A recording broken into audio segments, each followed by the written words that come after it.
Alright, how do I look, boys?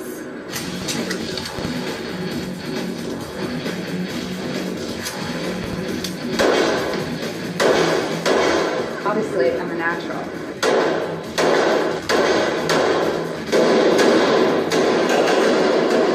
Hey Rainbow Six fans, I'm Brooklyn. And I'm Valkyrie. We're the Frog Dolls, and this is the Rainbow Six Retrospective. What the? No! Tom Clancy's Rainbow Six is making its next-generation hardware debut in the most dramatic installment of the renowned first-person shooter franchise to date. You control the Rainbow Operatives as they take to the chaotic streets of Las Vegas as an escalating terrorist siege in Sin City threatens to reach unimaginable heights of destruction.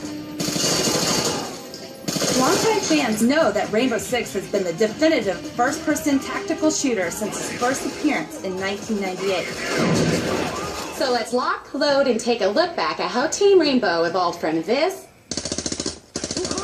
to this. Developed and published by Red Storm Entertainment and Ubisoft, Tom Clancy's Rainbow Six is a nearly decade-old franchise that has spanned multiple PC and console titles, as well as a multitude of expansion and mission packs. The main storyline follows Team Rainbow, an international counterterrorism operation hosted by NATO. They deal in the blackest of black operations. Typical mission objectives involve rescuing hostages, disarming bombs, gathering intelligence, and killing terrorists. Lots of terrorists. Or as they are referred to by the team, Tangos.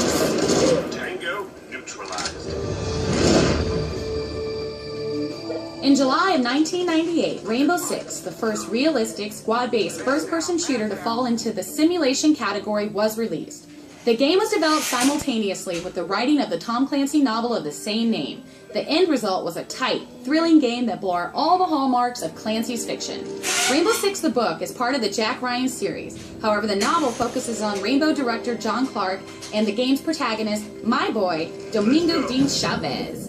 Of all the Rainbow Operatives, Dean is regarded as the best, in large part because of his amazing leadership and stealth skills. He's also an expert marksman. Like me. Honey, these are multiple bullets going through the same hole. See the tear? This is the guts. You can live. Excuse me? In the first game, Team Rainbow is called in to stop seemingly unconnected international terror attacks involving neo-Nazis, Hutu rebels, and left-wing terrorists. More relevant to real-world events than most games, this was also a story about terrorism and national security long before the events of 9/11 embedded such concerns in the public consciousness. 6 months after Rainbow Six was released, Eagle Watch followed. This add-on included various scenarios where Team Rainbow was deployed to stop terrorist attacks on international landmarks such as Big Ben and the United States Senate. In 1999, the follow-up to PC Gamer's Action Game of the Year was released in the form of Rainbow Six Rogue Spear. This sequel introduced snipers, improved AI, and a brand new campaign. Together, Rainbow Six and Rogue Spear went on to sell more than 3 million copies worldwide. Wow, that's a lot. I know it's a lot. That's why I said it. Oh. When Rainbow Six Rogue Spear came out, there was no other game really like that at the time. You had a ton of weapons, a ton of routes that you would take.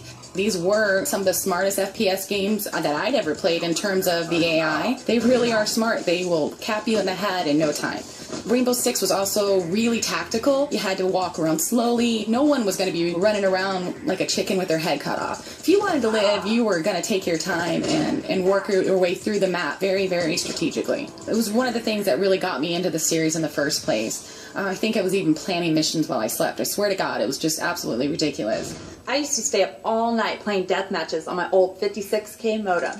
Way to just date yourself there, Brooke. Not me, though. I was online playing co-op, which was totally the new thing in the late 1990s. Hey, I was only 9. 9. You really can't become as obsessed unless you're playing online, because multiplayer was where it was at. One shot, one kill, that really became the mantra. Players were really encouraged to complete missions with low number of casualties. It was a mark of pride to execute a mission without losing any of my teammates. We played that game from waking till sleep. day in, day out. I don't even know how we had boyfriends at the time. Honestly, it was an obsession for us. We didn't shower. We didn't go outside of the house. I'm telling you, like, nobody got attention from us. Mission success. Around the world, fans would continue to devour the single-player campaigns and log thousands of hours into multiplayer. Until 2003, when the third installment of the series premiered. In early 2003, Rainbow Six Raven's Shield was released for the PC. This was the full-fledged Rainbow Six 3 sequel to Rogue Spear, developed using the next-generation Unreal Engine. Once again, Team Rainbow must race against time to stop terrorists around the globe, unravel a decades-old plot, and foil a devastating attack on Rio de Janeiro. It contained all the preparation, action, and realism of the previous titles. It was followed up a year later with the expansion pack, Athena Sword. Athena's Sword had some of the sweetest cutscenes. Totally. Late 2003 saw the release of Rainbow Six 3 for the Xbox. A game which was based on Raven's Shield, but was not a direct port, and set the bar for graphical and gameplay standards on the Xbox. It's a very tense situation. In Rainbow Six 3, the U.S. is caught in an embargo-induced oil crisis. As unrest grows in America, protests rock the street of Caracas. While the shadow of terror looms, madmen plot even greater acts of murder and destruction. Team Rainbow, led by Ding of course, is sent in to save the day. What really saved the day was the System Link and the Xbox Live multiplayer. It was the biggest shooter of the year and cemented the Rainbow Series status as one of the best tactical combat games available for online play. Rainbow Six 3 primarily consists of brutal, close-quarters battles. And with its online play features, it was the closest console game equivalent to the popular PC shooter Counter-Strike. A lot of us were really excited with the opportunity to play against other gamers. I think that's what made us step up to the next level gamer. In Rainbow Six 3, I'm what you would consider a grenade whore. As soon as the match starts, you have a little countdown. My grenade's already in my hands, pulled back, and I am running to my position. One of the maps that was the best to ever play in was Presidio. That was one of the most popular maps. Really tight, small area. The other team spawns outside on one of the alleyways. There are these 3 little windows up top, and a lot of players didn't know about it, but I could lob through this little tiny windows directly into their spawn, and I cannot tell you how many clan matches we won, literally, where I've almost wiped out the whole team with one grenade. Gun fanatics continue to love Rainbow Six 3's vast arsenal of meticulously modeled weapons. Over 30 real-life pistols, submachine guns, assault rifles, sniper rifles, and light machine guns were included. For the first time, players could fire any of these weapons from the hip and use the scope if the weapon had one.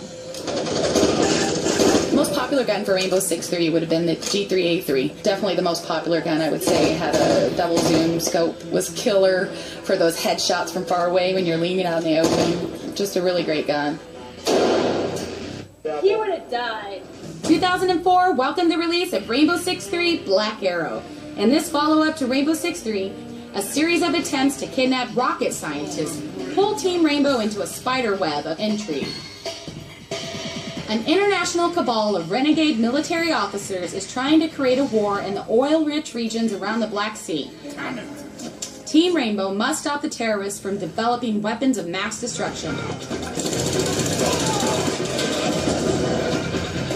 and prevent them from starting a devastating war. Headshots were never more entertaining than you saw with Black Arrow, especially on the village level, which really was a large map and allowed you to maximize sniping shots. You know, they had a lot of changes, and that's where they incorporated the sharpshooter type stuff, a couple new modes, team survival, retrieval, those kinds of things. There was just so many more options available. Certain maps, you would really customize what gun you were going to use. On a smaller one, you know, you were going to have, you know, your fast fire rate, lots of bullet guns, you're going to pick those. And on larger maps, you really are going to pick the ones with the scope, at least double zoom, and sit back and kill people. Definitely one of the best Xbox games. So the question is, could Ubisoft make the best better?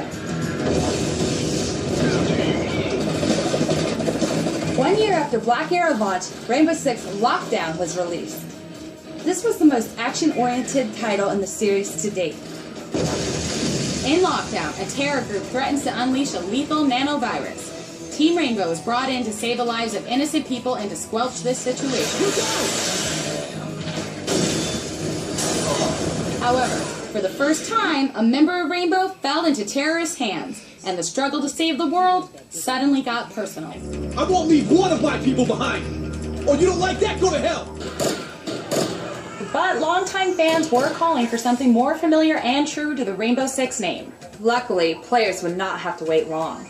Vegas, baby. Vegas. Rainbow Six Vegas has an amazing environment. Rainbow's always been set in different urban areas of the world, deserted towns, deserted buildings. But this is Vegas, one of the most recognizable cities in the USA.